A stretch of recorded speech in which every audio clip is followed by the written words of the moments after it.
Trading is not easy, but Jeffrey Benson is going to show you how he profitably trades GBPUSD in this video. I have been doing this for so many years. Today, I want to teach you what exactly I know about GBPUSD that make me to stay profitable so that you too can be able to always navigate. But the truth is, you can't always get it in a single trial. You have to keep trying consistently. If you're good at it, you keep trying, and I'm sure you definitely will be able to get to this level. But it's all about practice. Forget about the courses, forget about all the other mentorship. The major thing about learning a new skill, such as trading, is all about practice. If you keep practicing the right thing well enough, then you'll be able to get it. Underline the right thing. So where then you need mentorship is someone to tell you the right thing, to show you the right thing, because you can be doing the wrong thing for many years. That's the story for people who have been doing it for 20 years and then yet they are still so inconsistent. That's a lot in this industry. Let me head straight to the computer screen and I'll show you guys how to trade GBPUSD profitable. First thing you have to understand about trading a currency pair such as GBPUSD, it's a major currency pair. Hence, there are a lot of news activities surrounding USD, first and pound. So you'd always have to make sure you always keep in check with Forex Factory. So Forex Factory is a website where we get to know the next news event that's about to be released. So just as simple as going to forexfactory.com. So once you get there, which is highlighted at the top, once you get there, make sure the first column is the date, and then the time is the next column. We have currency as the next, impact, then what's going to be happening today, the event, then the detail of the event, actual forecast, previous graph. So the basic thing you just have to look out for is on the impact. Day in, day out, we have various news impacts such as low impact, medium impact, and high impact. All right, so you want to start looking out for high impact, and that one is depicted with this red folder. All right, like this one right here. These are the high impact. So as at 1:30 a.m. Australian dollar had an high impact news of employment change as well as unemployment rate. All right, so that came out positive at some point, but then all you just have to watch out for is look out for the time that this is going to be released, what pair is going to be affected, what pair is going to be affected, and then check the forecast, the previous, and wait for the actual. So once you see any red folder, like about 2:30 p.m. today, we should be expecting by an unemployment claims on USD. So as at 2:30, you should just be careful as to how you take trade regarding that time. That is first step, trading it profitably. Now, I'm not saying you shouldn't trade news, because fundamental analysts love to trade news, but for me, I'm a technical analyst. I just love to play safe during time of news release. What I mean by playing safe, here's what I do. If I notice that news is about to be released somewhat close to a particular time when I'm going to be trading, what I do, I make sure I apply stop loss and I tighten my stop loss all around every sphere, because I don't want any slippage happening and then I start getting a drawdown more than what I already anticipated. You don't want that happening, okay? So that's why you have to make sure you play safe at that time and then you tighten stop loss. Make sure you go across all your entries and make sure you tighten them with stop loss, or you add stop loss if there were none. Then the next thing, you must have already done your analysis. So the basic analysis I love to do every day is psychological level. So I have psychological level of ranging from 1.23000 as at this time. So how psychological level just basically work is round up numbers. They are usually 50 pips far apart from the other one. All right, I want to use a round up number 1.2300, and the next one is going to be 50 pips, right? So calculating from here to the next is 50 pips.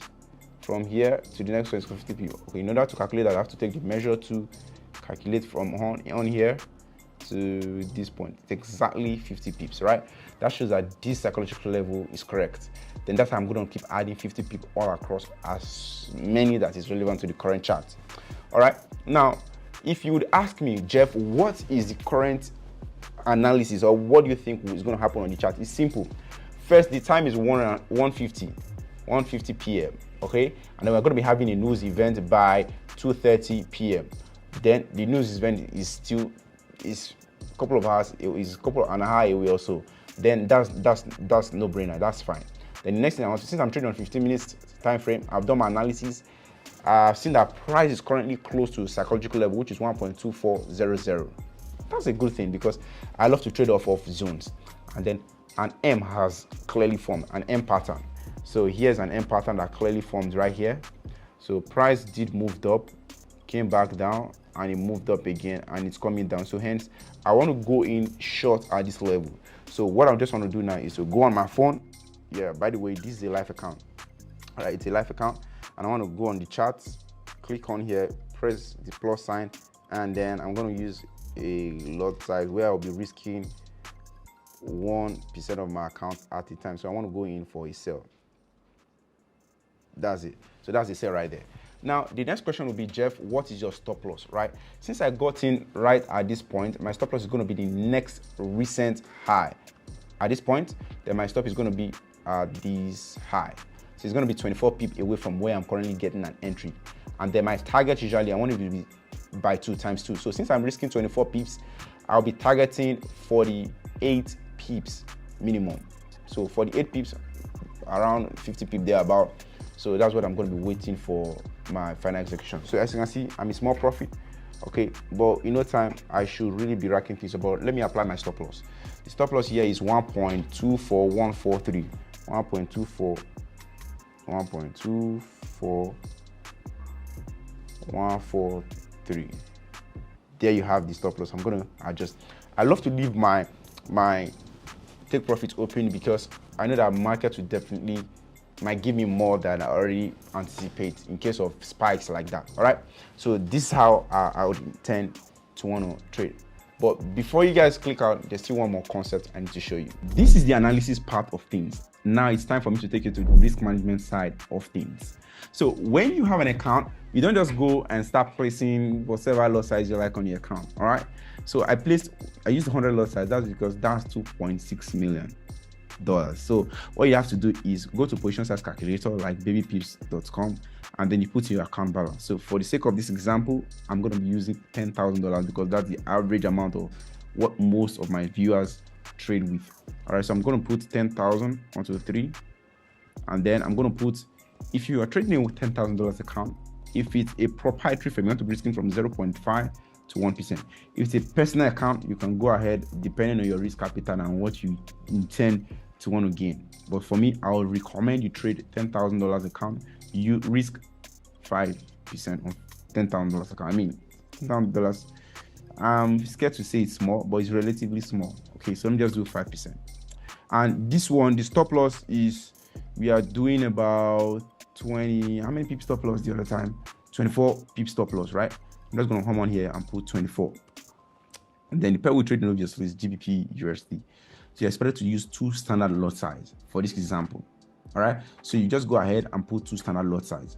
But for me, why I did use 100 lot size, you're going to see it pretty soon. It's going to be 2.6 million. All right, then I want to use just 1%.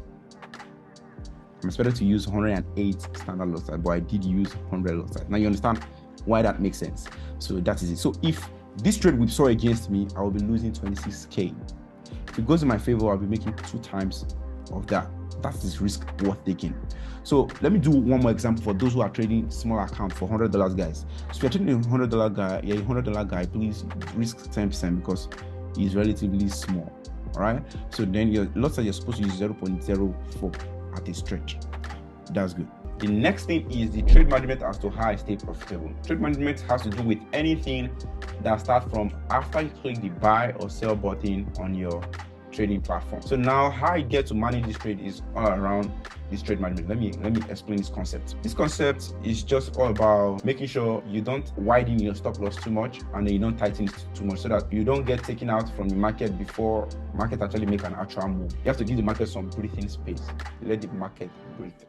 So now, how I get to do that is I always love to look out for the actual zone. Since I place my stop loss, I always love to look out for the next zone where market would likely make hesitations. So if I see that there's a new hesitation point, which might likely happen as a spike coming soon, there's a new hesitation point, I'm going to move my stop loss to that new hesitation point.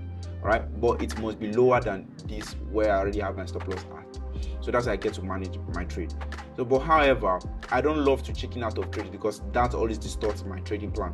It's either it goes directly to hit my stop loss or it goes straight down in my favor and then I get to close out when I see multiple week rejection. So that's the side of the trade management that I get to use a long time. But here's one trick that you guys should know. In trading a pair profitably, it has to do with a lot with trade management. You shouldn't be getting in too many trades in a day. That way you can measure, because whatever you don't measure, you can't control. If you're able to measure the number of trades you have in a day, you'll be able to better tell the sessions that are doing well for you. It could be London session that you're doing a lot more better than the New York session. So for me, I love London session than New York, because there I get to understand the moves better. I understand that it's not every session that come your way that you will always be profitable. There are times that I might messed up in London session and then I get to make it up during New York. Sometimes I could also make a good deal of money during London and then I get to lose a chunk of it back again during New York. So it all depends on how many numbers of trades you take and knowing what session really does the magic for you, and as to what psychology do you come into the market with at that particular time. For me, I love to come in the market with the expectations that nobody owe me anything. The market doesn't owe me anything. There are days I might even go out negative. There are days that I can even come out with break even, no profit at all, or making profit and I'm giving it back, or making loss and then making profit that will cover back that loss. I just prepare my mind to be neutral every day, day in and day out. Conclusively, all trading aspect has to revolve around these three concepts. Number one, you have to have a pure strategy, which is what I explained to you.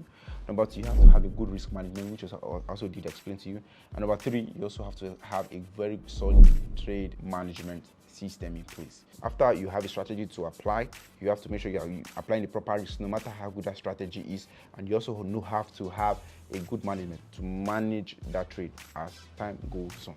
So I'm sure if you're able to apply all these things in trading any currency pair, major currency pair like Euro USD, GBP USD, USD JPY, USD CHF, USD CAD, and so many other ones, trust me, you'll be able to come out on top at the end of the day. And if you do like my video, make sure you're subscribed. And if you are new to my channel, also like this video so that you can be subscribed to be recommended to as many other people who are out there. All right, see you guys in the next one. Bye for now.